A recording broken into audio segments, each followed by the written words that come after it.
Hello everyone. सो आज हम अपने करने जा रहे हैं पार शेयरिंग का पार्ट नंबर 2। पार्ट नंबर 1 हम पहले कर चुके हैं, ये आता है आपका पार्ट 2, यानी कि जहाँ से हमने पार शेयरिंग पार्ट 1 जो है हमने जहाँ से खत्म किया था वहीं से अब हम इसको स्टार्ट करेंगे।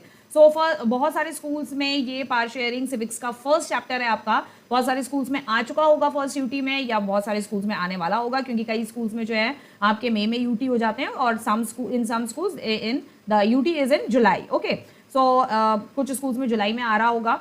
सो वेल एनीवेज हम आज ये चैप्टर पूरा फिनिश करेंगे एंड बहुत ही अच्छा चैप्टर है। इस चैप्टर में हमने देखा कि पार्ट्स को किस तरीके से शेयर किया गया बिटवीन अलग डिफरेंट एथनिक ग्रुप्स, ठीक है, अलग अलग लैंग्वेज बोलने वाले लोग एक ही टेरिटरी में रहते थे, एक ही कंट्री में रहते थे, और किस तरीके से बेल्जियम का हमने एग्जाम्पल देखा, श्रीलंका का हमने एग्जाम्पल देखा, किस तरीके से दोनों कंट्रीज ने पार को शेयर किया। एक कंट्री पार को बहुत अच्छी तरीके से शेयर कर पाई, बट वहीं दूसरी कंट्री पार्स को शेयर इतने अच्छे से नहीं कर पाई। हमारा पार शेयरिंग का पार्ट सेकेंड। सो अब हम इसमें पार्ट सेकेंड में आगे चलते हैं।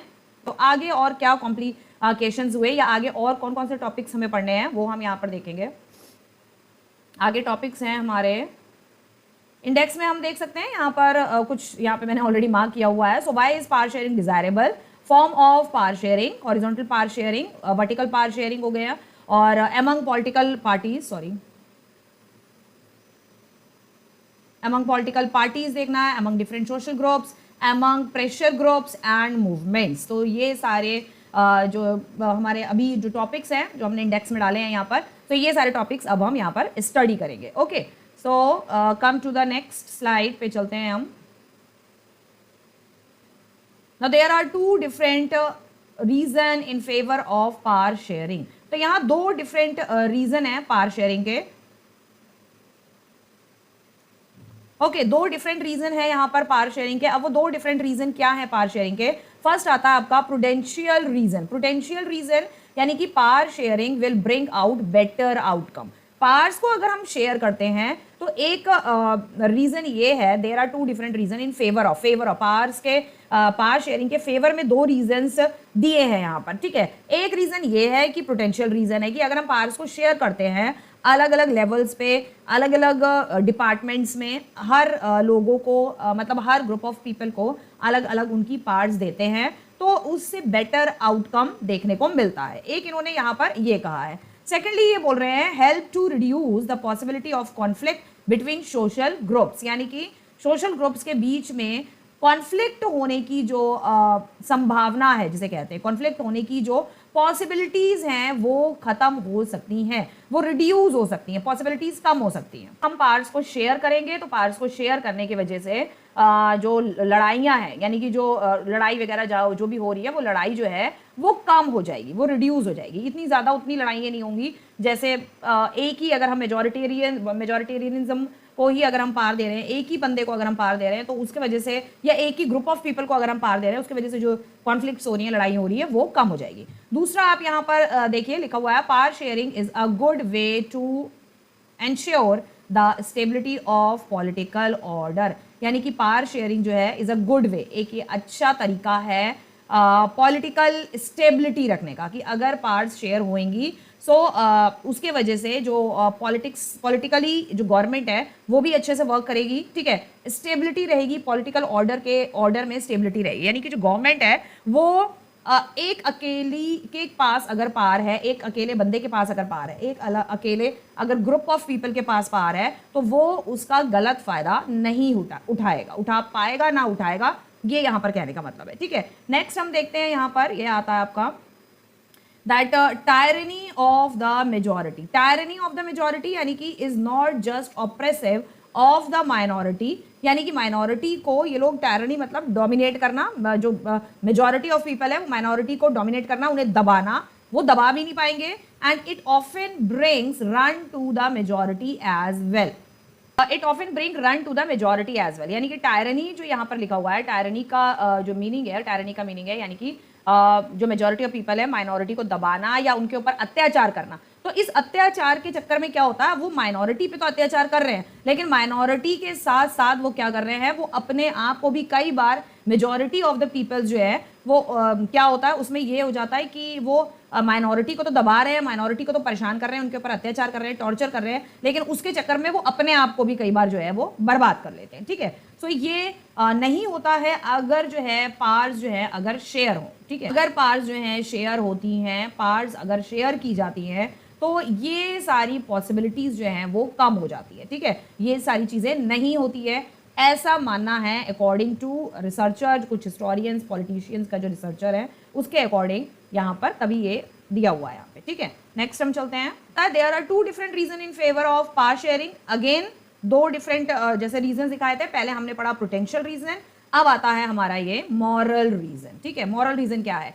Emphasis the very act of power sharing as valuable. अच्छा, ये रीजन यहाँ पर इसलिए दिया हुआ है कि जो पार शेयरिंग जब हो रही है, पार्स जब जो है गवर्नमेंट अपनी पार्स को शेयर कर रही है तो लोग भी, पीपल भी और गवर्नमेंट भी जो उस समय सत्ता में है वो इस पार शेयरिंग की वैल्यू को जो है वो जानेगा, उन्हें पता चलेगा कि पार शेयर करने की वैल्यू जो है वो क्या है, क्योंकि एक मतलब सारी पार्स जो है वो एक ही पर्सन के हाथ में नहीं है या एक ही ग्रुप ऑफ पीपल के हाथ में नहीं है। ठीक है, अलग अलग लोगों के हाथ में है या अलग अलग डिपार्टमेंट के हाथ में जो आपकी पार्स हैं। सो मतलब जो गवर्नमेंट है वो भी उसको वैल्यू करेगी, लोग भी उसको वैल्यू करेंगे, अलग अलग डिपार्टमेंट्स जिस तरीके के जो लोग हैं या पार्ट्स को जो अलग अलग डिपार्टमेंट में डिवाइड किया या शेयर किया है पार्ट्स को, वो सब उसको जो है वैल्यू करेंगे, यहाँ पर ये मतलब है। ठीक है, power sharing is very spirit of democracy.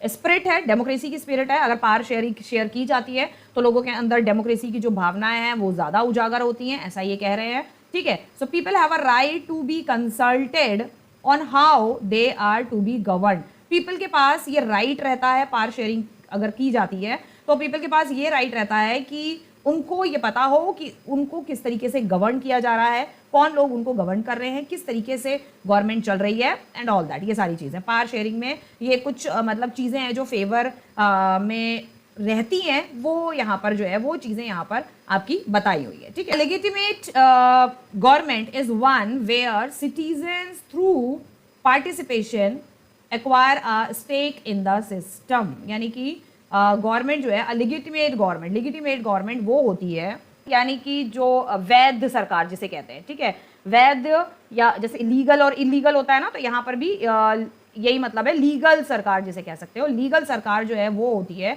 Legal government जो है वो है जहाँ पर जो है वेयर सिटीजन्स थ्रू पार्टिसिपेशन, जहाँ पे जो सिटीजन्स है, जो कॉमन पीपल है, उस कंट्री के रहने वाले जो लोग हैं वो पार्टिसिपेट करते हैं गवर्नमेंट को चूज करने में, acquire a stake in the system, और सिस्टम में अपना स्टेक रखते हैं। स्टेक मीन्स अपनी हिस्सेदारी, यानी उनका पार्टिसिपेशन पूरी तरीके से जो है गवर्नमेंट में उनका पार्टिसिपेशन हो रहा है, उनका वो उनकी इम्पोर्टेंस जो है वो गवर्नमेंट में देखी जा रही है। तो जब पीपल गवर्नमेंट में पार्टिसिपेट करते हैं, उसी गवर्नमेंट को जो है लीगल गवर्नमेंट जो है वो कहा जाता है। इसलिए क्योंकि जो गवर्नमेंट अपनी मर्जी से चल रही है, लाइक मोनार्की हो गई, कुछ भी लोगों के साथ कर रही है, तो वो आपकी इलीगल सरकार में आएगी। मतलब कोई रूल्स रेगुलेशन नहीं है, कोई कॉन्स्टिट्यूशन नहीं है, कुछ नहीं है। जैसे कि फ्रेंच रेवोल्यूशन में हमने देखा, अपनी मर्जी से जो चाहा वो उन्होंने किया। ठीक है, तो वो आपकी लीगल सरकार में नहीं आएगी। लेजिटिमेट यानी कि वैध सरकार। Okay, now while prudential reason stress that power sharing will bring out better outcomes. तो प्रूडेंशियल रीजन में हमने पढ़ा कि पार को अगर शेयर किया जाता है तो पार शेयरिंग करने से जो रिजल्ट्स हैं वो बेटर रिजल्ट आते हैं। मॉरल रीजंस में हमने देखा emphasis the very act of power sharing as valuable. जो मॉरल रीजंस थे उसमें क्या है कि अगर हम पार्ट्स को शेयर करते हैं तो पार्ट्स की वैल्यू जो है वो और ज़्यादा बढ़ जाती है, हमने ये देखा। ठीक है, तो इसलिए दोनों रीजंस जो हैं पार शेयरिंग को लीगल करार देते हैं। पार शेयरिंग सही है अगर कहीं पर डिफरेंट लैंग्वेज बोलने वाले बहुत सारे मतलब डिफरेंट लैंग्वेज और मेजॉरिटी और माइनॉरिटी का इशू है, तो पार्ट्स को इस तरीके से शेयर किया जा सकता है। ठीक है, कि बराबर सभी की हिस्सेदारी गवर्नमेंट में हो। ठीक है, और सबको बराबर सभी को जो है मतलब इक्वल राइट्स मिल सके, इस तरीके से हम पार को शेयर करते हैं।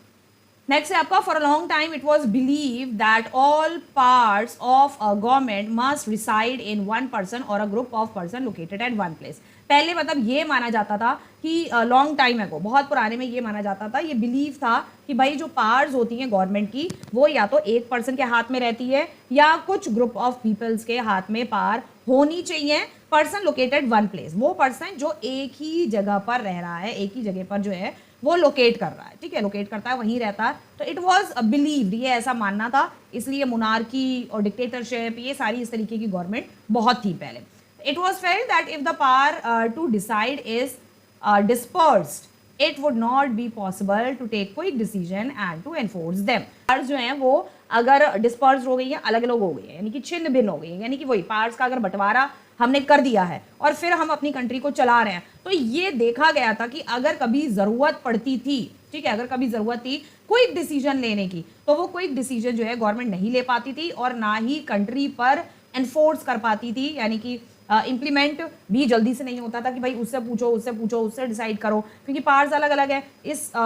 इस पर्टिकुलर चीज के लिए पावर एग्जीक्यूटिव को दी है, इसके लिए जुडिशरी को दी है, लाइक जिस तरीके से हमारी कंट्री में पावर्स का डिस्ट्रीब्यूशन है, ठीक है, कुछ पावर्स प्राइम मिनिस्टर को है, कुछ पावर प्रेसिडेंट को है, इसको है, उसको है। तो अगर कोई भी कोई डिसीजन लेना है तो कंट्री कोई डिसीजन नहीं ले पाती है, सबको बैठ कर डिसाइड करना पड़ेगा। ये तो फैक्ट है, कभी कोई डिसीजन डेमोक्रेसी में कभी नहीं लिया जाता है, ठीक है, और ना ही हम उसको प्रॉपर्ली एनफोर्स करा पाएंगे, उसको लागू करा पाएंगे अपनी कंट्री में। तो ये इनका मानना था कि इस तरीके की ये प्रॉब्लम्स आती है। Okay, now in modern democracy power sharing arrangement can take many forms. तो जो मॉडर्न डेमोक्रेसी है उसमें पावर शेयरिंग को बहुत सारी फॉर्म्स में अरेंज किया हुआ है। तो कितनी सारी फॉर्म्स में अरेंज किया है, तो यहाँ हम पढ़ेंगे अब फॉर्म्स, जैसे आपकी हॉरिजॉन्टल फॉर्म है, एमंग डिफरेंट सोशल ग्रुप्स में पार्ट्स को शेयर किया गया है। दूसरा वर्टिकल ग्रुप में या फेडरल हम कह सकते हैं। दूसरा है pressure group and movement. Pressure group और मूवमेंट में भी अलग अलग तरीके से फॉर्म को मतलब जो पार्ट्स की जो शेयरिंग है उसकी मैनी फॉर्म्स है, बहुत सारी फॉर्म्स है। कौन कौन सी फॉर्म है, ये सारी इसकी फॉर्म्स है। पार्ट्स को अलग अलग फॉर्म में डिवाइड किया गया है, ठीक है। नेक्स्ट देखते हैं हम, in modern democracy power sharing arrangement can take many form. वही हम फॉर्म्स अब हम पढ़ेंगे। तो पहली आती है हमारी horizontal form, power sharing among different organs of government. Organs of government, government के अलग अलग ऑर्गन्स में पावर्स को शेयर किया गया है। पहली आपकी लेजिस्लेचर, एग्जीक्यूटिव, जुडिशरी। ये मैं आपको 6th में 7th में 8th में 9th में भी मैं आपको पढ़ा चुकी हूँ। एग्जीक्यूटिव क्या है, जो कि आपके लॉज बनाती है। लेजिस्लेचर जो है वो लॉज बनाती है। एग्जीक्यूटिव क्या करती है, उसे इम्प्लीमेंट करती है। इम्प्लीमेंट कह सकते हैं या एग्जीक्यूट कर कह सकते हैं कि एग्जीक्यूट कराती है। और जुडिशरी का काम क्या होता है कि अगर कोई भी लॉ को वॉयलेट करता है तो उसको पनिशमेंट देना।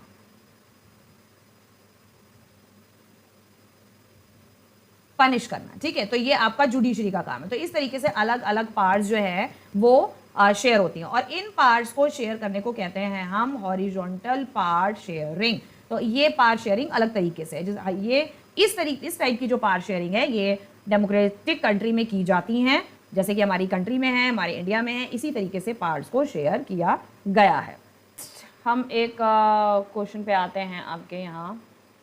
नाउ व्हाई कॉल्ड हॉरिजॉन्टल, इसे हॉरिजॉन्टल क्यों कहा है इसको? ये जो पावर शेयरिंग अभी हमने कहा क्यों, ये लेजिस्लेचर है, एग्जीक्यूटिव है, जुडिशरी है, तो इसे हॉरिजॉन्टल क्यों किया? हॉरिजॉन्टली डिवाइडेड है पावर्स, तो हॉरिजॉन्टल कहा गया। लेकिन इसके पीछे कुछ रीजंस हैं। It allow different organ of government placed at same level to exercise different power, क्योंकि ये सारी जो डिपार्टमेंट्स है या ऑर्गन्स है, ये जो ऑर्गन आपने अभी देखे गवर्नमेंट के जो ऑर्गन्स हैं, ये एक ही सेम लेवल पे जो है आपके क्या है, सेम लेवल पर एक्सरसाइज है, यानी कि सेम लेवल की इनकी पार्ट्स है। बट एक दूसरे की पार्ट्स को ये लोग चेक करते हैं, एक दूसरे की चीज़ों को ये लोग देखते हैं, तो इसीलिए इसको हॉरिजॉन्टल कहा गया है। None of the organ can exercise unlimited power, और इसमें से कोई भी ऑर्गन ऐसी नहीं है जिसको अनलिमिटेड पावर दे रखी है जो दूसरे को दबाए, ठीक है।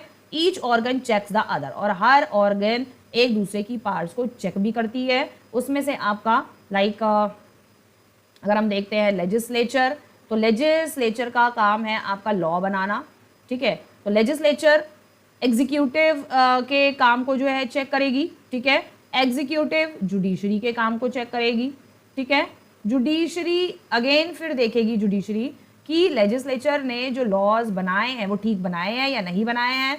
दूसरा, लेजिस्लेचर जो लॉज बना रही है उसे एग्जीक्यूटिव क्या देखेगी कि इम्प्लीमेंट हो रहे हैं या नहीं हो रहे हैं, एक दूसरे की पार्ट्स को ये लोग चेक भी करते हैं। अपने लॉज अपना काम करने के साथ साथ ये लोग एक दूसरे की पार्ट्स को चेक भी करते हैं, ठीक है। तो ये एक बहुत इंपॉर्टेंट और बहुत ही अच्छी चीज़ है कि अपने काम के साथ साथ एक दूसरे की पार्ट्स को चेक भी, ये सारी ऑर्गन्स चेक भी करती है, ठीक है। तो हमारी कंट्री में ये बहुत एक अच्छी चीज़ है कि लॉ जो ऑर्गन्स हैं, जो पार्ट्स हैं, वो इस तरीके से हॉरिजॉन्टल वे में जो है पार्ट्स जो है वो डिवाइड करी गई हैं। नेक्स्ट देखते हैं, this result in a balance of power among various institution. So इससे जो है पावर का बैलेंस भी रहता है इन अ डिफरेंट इंस्टीट्यूशन, अलग अलग इंस्टीट्यूशन से बिलोंग करते हैं, यानी कि अलग अलग ऑर्गन्स हैं, हर सबके अलग अलग ऑर्गन्स हैं, तो ये एक बैलेंस ऑफ पावर भी जो है वो बना रहता है। नेक्स्ट आता है, this arrangement is called a system of check and balance. और इस अरेंजमेंट को, इस तरीके से जब हम पार्ट्स को अरेंज करते हैं तो इस अरेंजमेंट को कहा जाता है चेक एंड बैलेंस, क्योंकि वो अपना काम तो कर रहे हैं, लेजिस्लेचर अपना कर रही है, एग्जीक्यूटिव अपना कर रही है, जुडिशरी अपना कर रही है, लेकिन साथ ही साथ ये एक दूसरे की पार्ट्स को चेक भी करते रहते हैं, ठीक है। समझ आ गया आपको। हम वर्टिकल पावर शेयरिंग पे, वर्टिकली जो है पावर किस तरीके से शेयर की जाती हैं, तो अकॉर्डिंग टू, अगर आप डेमोक्रेटिक कंट्री के फॉर्म में अगर हम आप देखोगे तो डेमोक्रेटिक कंट्री के फॉर्म में पावर शेयरिंग जो है वो इस तरह से वर्टिकली किया जाता है, ठीक है। तो वर्टिकली में आप क्या आ जाता है, फर्स्ट होती है हमारी यूनियन गवर्नमेंट, यानी कि जिसको हम सेंट्रल गवर्नमेंट भी कहते हैं, यूनियन गवर्नमेंट को हम सेंट्रल गवर्नमेंट भी कहते हैं। बाद आती है हमारी स्टेट गवर्नमेंट, उसके बाद आती है हमारी लोकल गवर्नमेंट, ठीक है। अब लोकल गवर्नमेंट, लोकल यानी कि पर्टिकुलर सिटी में जो गवर्नमेंट होती है, तो यहाँ पर भी पावर्स जो है शेयर हो रही हैं, यानी कि सेंट्रल गवर्नमेंट की, यूनियन गवर्नमेंट, जिसे सेंट्रल यूनियन दोनों कहते हैं, इनकी पावर्स जो है, सेंट्रल गवर्नमेंट की पावर्स अलग होती हैं, स्टेट गवर्नमेंट की पावर्स आपकी स्टेट तक सीमित रहती हैं, ठीक है, लिमिटेड हैं। स्टेट की चीज़ों को ही देखती है स्टेट गवर्नमेंट, दूसरी आपकी लोकल गवर्नमेंट जो है वो लोकल चीज़ों को देखती है, ठीक है। लोकल गवर्नमेंट जो है आपकी दो पार्ट्स में डिवाइडेड है, फर्स्ट है आपकी म्यूनिसिपैलिटीज़ और दूसरी है पंचायत। म्यूनिसिपैलिटी जो है, जो सिटी में जो गवर्नमेंट होती है उसको देखती है, यानी कि सिटीज़ हो गए, टाउन्स हो गए या बिग सिटीज़ हो गई, तो वहाँ पर ज़्यादातर आपका म्यूनिसिपल कॉर्पोरेशन होता है। म्यूनिसिपल कॉर्पोरेशन के अंडर में म्यूनिसिपल काउंसिल्स आते हैं और फिर उसके अंडर में आते हैं आपके नगर पंचायत, ठीक है। जो बड़ी बड़ी बिग सिटीज़ होती हैं, कैपिटल सिटीज़ होती हैं, लाइक आपका लखनऊ हो गया, कानपुर हो गया, यहाँ पर म्यूनिसिपल कॉर्पोरेशन जो है वो वर्क करती है और म्यूनिसिपल कॉर्पोरेशन के अंदर जो है आपके बहुत सारे इसमें मेंबर्स होते हैं, ठीक है। वैसे बेसिकली इसमें जो है 5 मेंबर्स होते हैं, ठीक है। नेक्स्ट आप देखते हो पंचायत। पंचायत आपकी बेसिकली ज़्यादा मतलब मेनली पंचायत जो है वो होती है आपकी विलेज में, ठीक है। तो विलेज में पंचायत विलेज में वर्क करती है। इसमें आपकी डिस्ट्रिक्ट पंचायत अलग होती है, विलेज की पंचायत आपकी अलग होती है, दूसरी होती है एक इंटरमीडिएट पंचायत। अभी इंटरमीडिएट पंचायत यानी इसमें एनसीईआरटी में ये लिखा हुआ है, जो आपने 6th और 7th में पढ़ा है। 6 में मैंने आपको पूरा पंचायत पढ़ाया हुआ है, पूरा म्यूनिसिपल कॉर्पोरेशन मैंने आपको पढ़ाया हुआ है, बहुत ही अच्छी तरीके से दिया हुआ है, ठीक है। तो इसको अभी यहाँ पर हम एक्सप्लेन नहीं कर रहे हैं। दूसरा, वहाँ पर कोई इंटरमीडिएट पंचायत का ऐसा कुछ नहीं दिया हुआ है। अभी यहाँ पर कुछ एनसीईआरटी में कुछ ये नया कॉन्सेप्ट जो है, तो वो या मतलब एनसीईआरटी में कुछ नया कॉन्सेप्ट है तो वो बात अलग की है, लेकिन वैसे बेसिकली जो आप 6th 7th में जो है पंचायती राज सिस्टम जो आपने पढ़ा था, पूरा एक चैप्टर पूरा पढ़ा था, जिसमें आपका म्यूनिसिपल कॉर्पोरेशन के बारे में भी हमने पढ़ा था और डिस्ट्रिक्ट पंचायत के बारे में, विलेज पंचायत के बारे में भी पढ़ा था। तो उसमें यहाँ इंटरमीडिएट पंचायत ये कहीं नहीं थी, ठीक है। ये अभी एक नया आ गया तो वो चलो चीज़ अलग है। नेक्स्ट हम चलते हैं। सो जैसे मैंने यहाँ पर कहा आपको कि जो पंचायत है वो बेसिकली विलेज में वर्क करती है, ठीक है। विलेज यहाँ हो गया आपका, विलेज में ये विलेज हो गया, विलेज पंचायत हो गया, और दूसरा आपका डिस्ट्रिक्ट पंचायत है, ठीक है। तो डिस्ट्रिक्ट वो हो गया, डिस्ट्रिक्ट जो है जो बड़ी सिटीज़ होती हैं उससे के बाद जो है उनकी कुछ पॉपुलेशन का हिसाब किताब होता है कि इतनी पॉपुलेशन से इतनी पॉपुलेशन तक होता है, तो वहाँ पे म्यूनिसिपल कॉर्पोरेशन सेटअप होता है, और जिसकी पॉपुलेशन कम होती है वहाँ पर डिस्ट्रिक्ट पंचायत जो है वो गवर्नमेंट बनाई जाती है, ठीक है। So now come to the next. Okay, usually called federal government. तो इस तरीके की गवर्नमेंट को यूजली फेडरल गवर्नमेंट कहा जाता है। जो हमारी अभी आपने देखा जो वर्टिकल टाइप की जो गवर्नमेंट होती है, तो वर्टिकल टाइप की गवर्नमेंट को ज़्यादातर फेडरल गवर्नमेंट भी हम इसको कहते हैं। और not all democracies have federal structure. तो लेकिन ये मतलब नहीं है कि जितनी भी डेमोक्रेटिक कंट्री हैं या जिन कंट्रीज़ में डेमोक्रेसी है तो वहाँ ये इंपॉर्टेंट नहीं है कि फेडरल स्ट्रक्चर ऑफ गवर्नमेंट वहाँ पर होगी ही, ये कोई ज़रूरी नहीं है, ठीक है। India has 3 tyre federal structure instead of just 2 level. तो इंडिया ही है एक ऐसी जहाँ पर 3 टायर फेडरल स्ट्रक्चर है, जो आपने अभी पढ़ा, आपका union, state and then local government, ठीक है। सो और कई जगहों पर इस तरीके का नहीं है, जस्ट वहाँ पर 2 लेवल्स ऑफ द गवर्नमेंट ही है।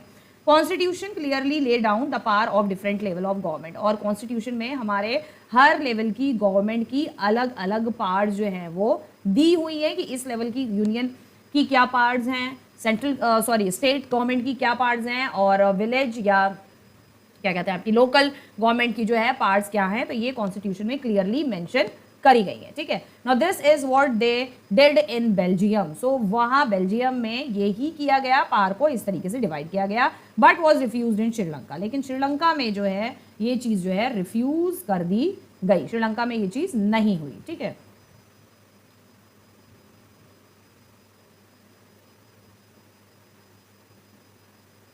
Now among different social groups, अब पावर्स जो है अलग अलग सोशल ग्रुप्स में किस तरीके से डिवाइड की जाती हैं, या डिवाइड तो नहीं बोलेंगे, पावर्स को किस तरीके से शेयर किया जाता है। ठीक है, पावर्स को शेयर कैसे किया जाता है, तो अब हम यहाँ पर पढ़ेंगे in different social group. Social group में पावर्स को किस तरह से शेयर किया गया है। पावर में also be shared among different social group, different social group में भी डिवाइड किया जाता है, such as religious and linguistic, यानी कि रिलीजन के बेस पे और लैंग्वेज के बेस पर भी पावर्स को शेयर किया जाता है। एग्जाम्पल यहाँ पे दिया हुआ है कम्युनिटी गवर्नमेंट इन बेल्जियम, जैसे बेल्जियम में कम्युनिटी गवर्नमेंट बनाई, तो कम्युनिटी गवर्नमेंट जो है वो क्या देखती थी, उनका रिलीजन और उनका एजुकेशन, उनका कल्चर, ये सारी चीज़ देखती थी। Reserved constituencies in assemblies and parliament of our country, हमारी कंट्री में क्या है, रिलीजन के बेस पे जो कम्युनिटी है और जिनकी लैंग्वेज के बेस पे जो कम्युनिटी है, तो हमारे यहाँ क्या किया है, उन लोगों को रिजर्व्ड कॉन्स्टिट्यूएंसीज दे रखी है, यानी कि पार्लियामेंट में रिजर्व्ड सीट्स दे रखी हैं, असेंबली में रिजर्व्ड सीट्स दे रखी हैं, the parliament of our country. मैंने अभी बताया ना कि पार्लियामेंट में उन कम्युनिटीज़ को रिजर्व्ड सीट्स दे रखी हैं ताकि उनके राइट्स भी जो हैं वो वायलेट ना हो, उनको भी पूरा प्रॉपर अधिकार मिले। ठीक है, लास्ट यहाँ पर दिया हुआ है this arrangement give space in the government, इस अरेंजमेंट से गवर्नमेंट को एक स्पेस भी मिलती है, and administration to diverse social group, साथ ही साथ गवर्नमेंट को अलग अलग सोशल ग्रुप को एडमिनिस्ट्रेट करने की भी एक एक्सपीरियंस मिलता है कि अलग अलग सोशल ग्रुप हैं हमारी कंट्री में, तो अलग अलग सोशल ग्रुप को किस तरीके से हैंडल करना है, ये एक एक्सपीरियंस भी मिलता है यहाँ पर गवर्नमेंट को। ठीक है, so who otherwise would feel alienated from the government, मतलब वो लोग जो अपने आप को अलग फील करते हैं, एलिनेटेड फील करते हैं कि हमें ऐसा फील हो रहा है कि भाई हम अलग हैं, एलिनेटेड, यस, सो जो अपने आप को अलग थलग फील करते हैं तो वो चीज़ नहीं होगी अगर गवर्नमेंट जो है इस तरीके से सोशल ग्रुप्स को अलग से एडमिनिस्ट्रेट करेगी, अलग एक कम्युनिटी बनाएगी, जैसे बेल्जियम में कम्युनिटी गवर्नमेंट बनाई, और हमारी कंट्री में उन कम्युनिटीज़ को या लिंग्विस्टिक के बेस पे या रिलीजियन के बेस पे अलग रिजर्वेशन दिया गया है। ठीक है, तो इससे वो लोग अपने आप को अलग थलग महसूस नहीं करेंगे ना। माइनॉरिटी कम्युनिटीज़ गेट अ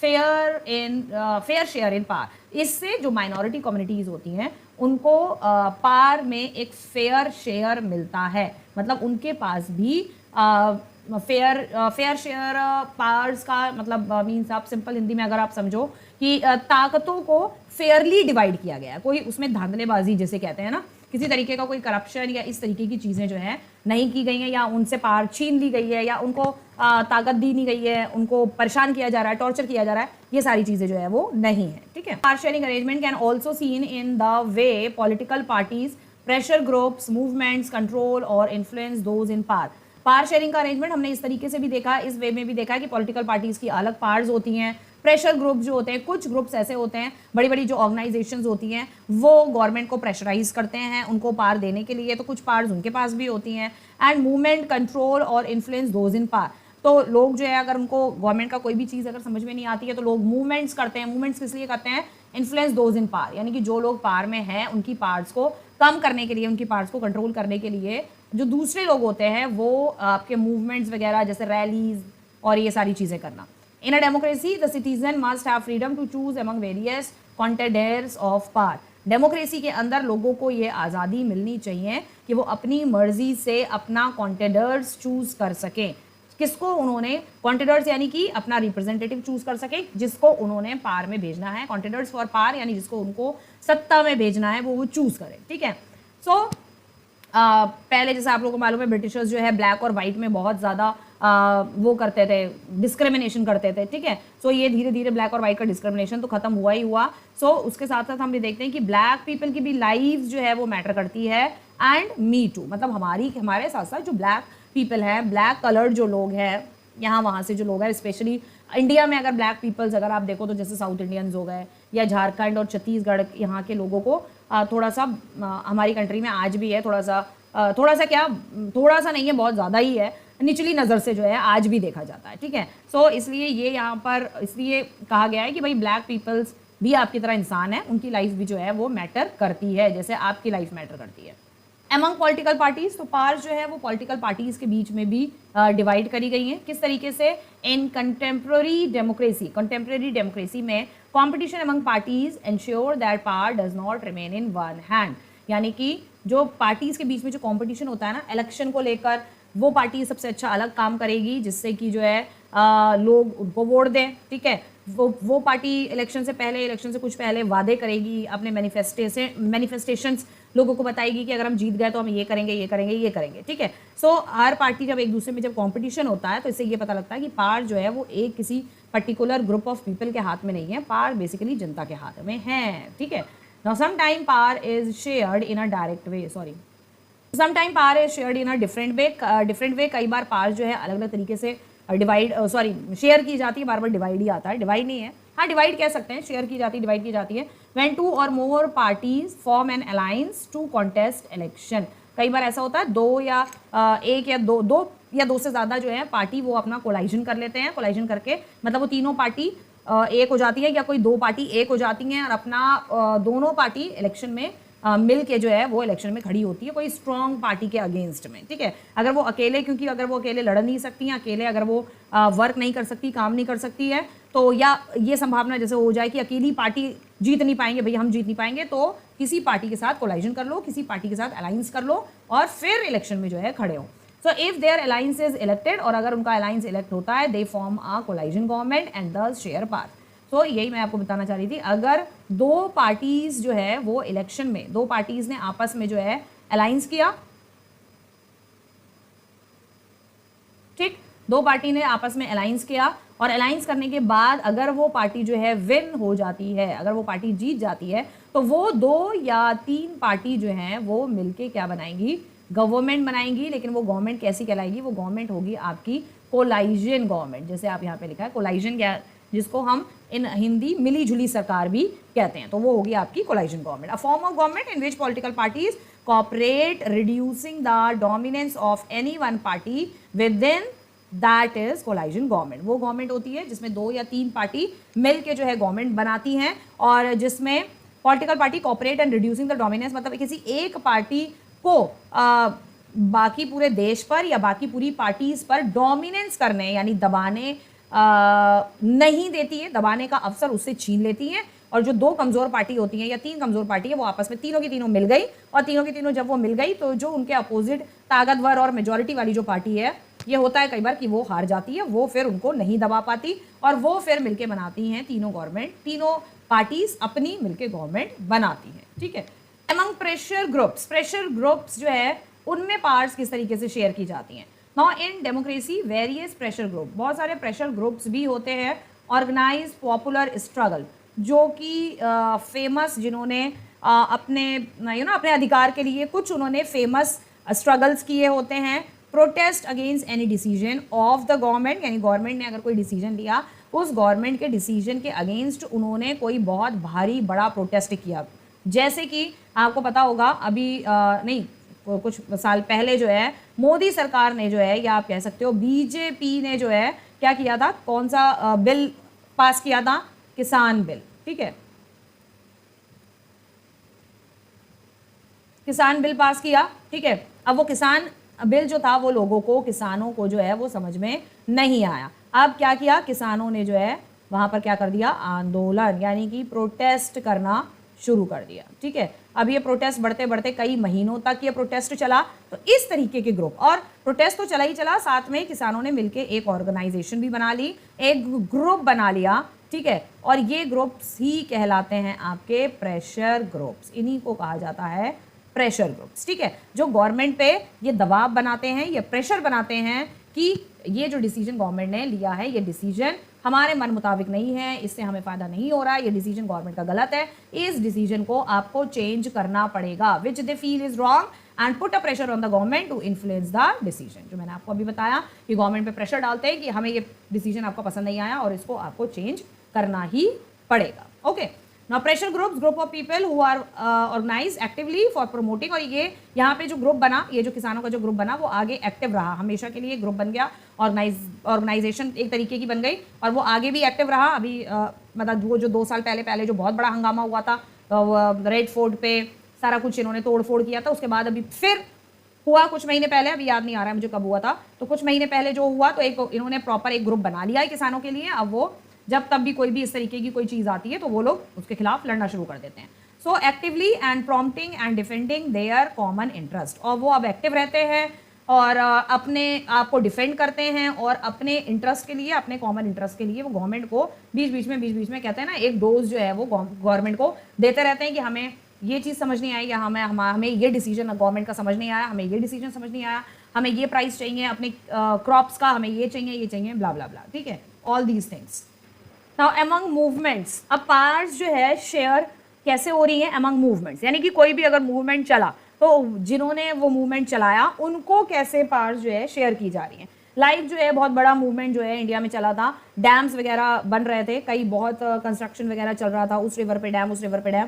तो पहला एक ये चला था आपका नर्मदा बचाओ आंदोलन, ठीक है, तो वहाँ पे रिवर पे जो डैम बनाया गया था तो उस रिवर पर ये कहा गया कि भाई डैम बनेगा तो बहुत फ़ायदा होने वाला है, आपके जो रिवर जो थी, रिवर के आसपास जो लोग रहते थे, ठीक है, और जो मछुआरे थे स्पेशली, जो फिशिंग वगैरह करते थे और फिशिंग से ही उनका सारा वर्क चलता था, उनका कारोबार जो है वो फिशिंग से चलता था। अब रिवर नर्मदा जब बनी तो आसपास के लोगों को जो है बहुत ज़्यादा परेशानी हुई, फिशिंग में भी दिक्कत आई, फिश ब्रीडिंग वहाँ पे रखी गई थी, लेकिन रिवर जितना कहा गया था कि नर्मदा रिवर पे डैम बनने से जो प्रॉफिट होगा कि इतना प्रॉफिट होगा, ये होगा, ऐसा होगा, उतना प्रॉफिट उस हिसाब से जो था वो नहीं हुआ, ठीक है, माइनस में गया सारी चीज़ें। तो इसलिए फिर लोगों ने वहाँ पर नर्मदा बचाओ आंदोलन, उस जगह के लोगों ने जो है नर्मदा बचाओ आंदोलन किया, जो कि कई सालों तक चला, जैसे कि यहाँ पे लिखा है संघर्ष और निर्माण के 30 साल, तो 30 साल तक वो नर्मदा बचाओ आंदोलन आपका चला।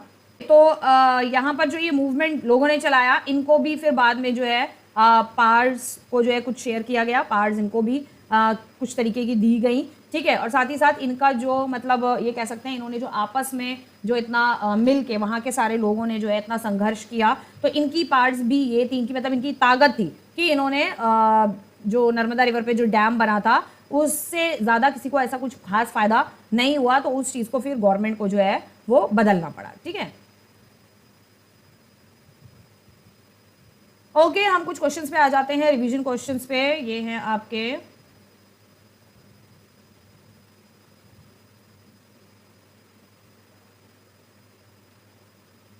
सो एजर्शन और रीजन है आपके, जो कि बोर्ड में आते ही आते हैं, अब आने लग गए हैं 2-3 साल से, ठीक है, बहुत ज़्यादा अच्छे खासे। एंड नाउ एजर्शन है French speaking community in Belgium was rich and powerful, Belgian government favour French speaking community.